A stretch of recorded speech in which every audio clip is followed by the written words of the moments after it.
নজর রাখবো অন্যান্য খবরে। চলন্ত ট্রেনের মধ্যে এক যুবতীকে ছুরিকাঘাতের অভিযোগ উঠল তার স্বামীর বিরুদ্ধে। ঘটনাকে কেন্দ্র করে চাঞ্চল্য ছড়ায় ডাউন হাওড়া কাঠগোদাম বাগ এক্সপ্রেসে। জানা গিয়েছে বর্ধমান স্টেশনে ঢোকার আগে ট্রেনের জেনারেল কামরার ভেতর ওই যুবতীর ওপর ধারালো অস্ত্র দিয়ে হামলা চালানো হয়। অভিযোগ, তার শরীরের একাধিক জায়গায় ছুরি দিয়ে আঘাত করা হয়। ঘটনায় রক্তাক্ত অবস্থায় ট্রেনের অন্যান্য যাত্রীরা বিষয়টি টের পেয়ে রেল কর্তৃপক্ষকে খবর দেন।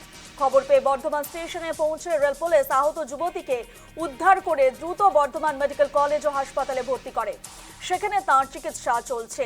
ঘটনার পর অভিযুক্ত স্বামীকে আটক করে জিজ্ঞাসাবাদ শুরু করেছে রেল পুলিশ।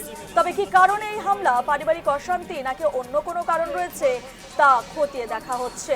ঘটনার তদন্ত শুরু করেছে জিআরপি।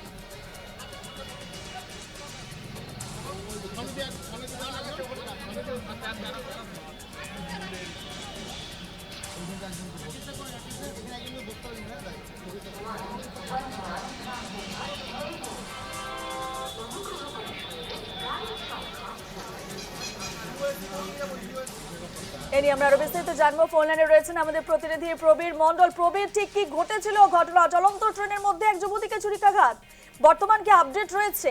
তার বিরুদ্ধে কি পদক্ষেপ নেওয়া হয়েছে?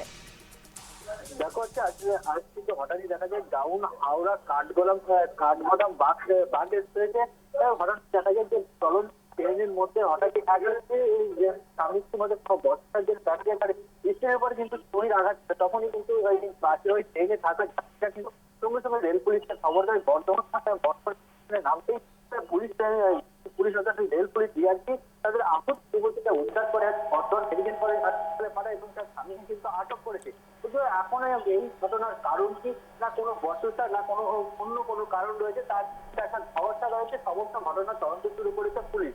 এখনো পর্যন্ত শেষ আপডেট রয়েছে যে এই আহত অবস্থায় যুবতী কিন্তু বর্ধমান মেডিকেল কলেজ হাসপাতালে চিকিৎসাধীন রয়েছে। রূপা, অভিযোগকারীর বিরুদ্ধে, যার বিরুদ্ধে অভিযোগ উঠছে যুবতীকে ছুরিকাঘাতে, তার বিরুদ্ধে পুলিশ ঠিক কি ব্যবস্থা নিচ্ছে? দেখো যেটুকু সূত্রে জানা যাচ্ছে যে ওই যুবতীর স্বামী কিন্তু এই ছুরির আঘাত করে তার স্ত্রীকে। যদিও এখনো সঠিক কি কারণে না কোনো বয়সের জেরে না অন্য কোনো কারণ রয়েছে, সমস্ত ঘটনার তদন্ত শুরু করে পুলিশ সূত্রে এখনো পর্যন্ত কিন্তু কোনো আপডেট আপনাদের জানা যাচ্ছে। ধন্যবাদ প্রবীর।